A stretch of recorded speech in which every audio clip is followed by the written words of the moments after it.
Bonjour à tous et bienvenue sur Afrique Sport pour la matinale. Nous la débutons comme toujours en Afrique. À l'instar des autres continents du monde, le football y est à l'arrêt. Ainsi, le CHAN 2020 a été logiquement reporté à une date ultérieure, selon un communiqué publié par le comité local d'organisation de la compétition en concomitance avec la CAF. Finalement, le coronavirus a vaincu malgré les efforts du gouvernement camerounais et la compétition qui devrait avoir lieu en avril a été reportée à cause de la propagation du virus. Initialement prévu du 4 au 25 avril, le CHAN est reporté à une date ultérieure selon le comité local d'organisation. L'administration de la CAF va proposer les nouvelles dates potentielles en temps voulu et en fonction de l'amélioration de la situation, est-il mentionné dans le communiqué. Rappelons que le Rwanda s'était retiré il y a quelques jours à cause de l'épidémie.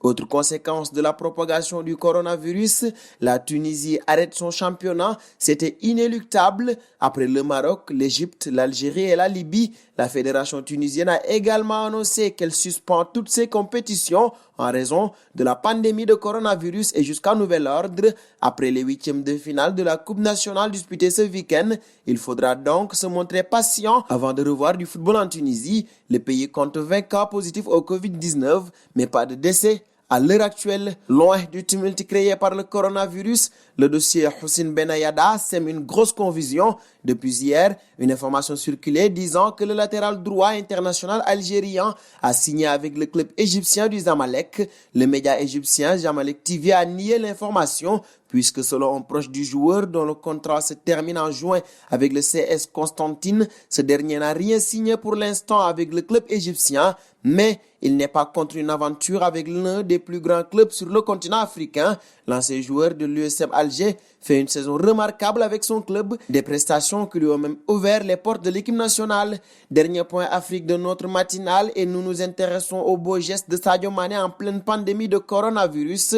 Alors que l'Afrique et le Sénégal ne sont plus épargnés, la superstar sénégalaise de Liverpool a une nouvelle fois fait parler sa générosité en effectuant un don de 45 000 € pour lutter contre la propagation du virus dans son pays. Cette manne financière aiderait l'État à faire de la prévention, mais aussi à traiter les malades de la pandémie au nombre de 29 au pays des Lions. Il convient de rappeler que le Ballon d'Or africain, toujours très impliqué dans le développement du Sénégal, a déjà construit une école, un hôpital, une mosquée, ainsi qu'un terrain de football dans son village natal à Bambali, un exemple de générosité et d'altruisme.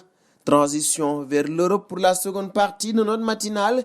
Le football y est paralysé. L'Euro 2020 est par exemple reporté. Dans un communiqué publié à l'issue d'une visioconférence en compagnie des 55 membres de la Confédération, l'UEFA annonce le report de sa compétition phare d'équipe nationale, l'UEFA Euro 2020, qui se déroulera en juin et juillet de cette année. Cette décision aidera à terminer toutes les compétitions nationales actuellement suspendues en raison de l'urgence Covid-19. Et toujours parlant de l'UEFA, elle a annoncé un deadline pour les différents championnats fixé au 30 juin 2020. Contrairement à la proposition du président de la Fédération française de football, l'UEFA a donc écarté l'idée d'une fin de championnat en juillet. En conséquence, afin de pouvoir boucler toutes les compétitions dans les temps, il faudra probablement reprendre avant début mai. Tout va donc dépendre de l'évolution de cette crise sanitaire. Troisième point hors Afrique, et c'est toujours une histoire de report. Celui-ci concerne l'Amérique du Sud. La CONMEBOL a décidé de repousser en 2021 la prochaine édition de la Copa América qui devait se disputer cet été en raison du coronavirus. La 47e édition de la compétition va se tenir du 11 juin au 11 juillet 2021, aux mêmes dates que l'Euro. À situation exceptionnelle, mesure exceptionnelle, a justifié Alejandro Dominguez, le président de la CONMEBOL, auprès de Reuters. Ce n'était pas une décision facile à prendre, mais nous devons à tout prix préserver la santé de nos joueurs et de l'immense famille du football sud-américain, a-t-il ajouté. Mais soyez assurés que le plus vieux tournoi international du monde reviendra plus fort que jamais en 2021, a-t-il promis en conclusion. Quatrième point de notre matinale, les propositions de Gianni Infantino. Dans un communiqué, il a dit vouloir proposer au bureau du Conseil de la FIFA d'accepter les reports de l'Euro et de la Copa América en juin et juillet 2021 et de décider ultérieurement, quand la situation sera plus claire, quand reprogrammer le nouveau mondial des clubs.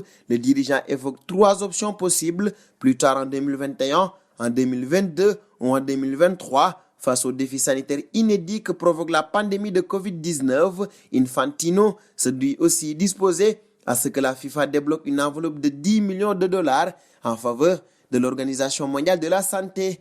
Dernier point, la situation de Blaise Matuidi. Il a été testé positif au coronavirus, a annoncé la Juventus. Le champion du monde français est le deuxième joueur turinois après Daniele Rugani. Nous lui souhaitons un prompt rétablissement. Et cette information met un terme à cette matinale.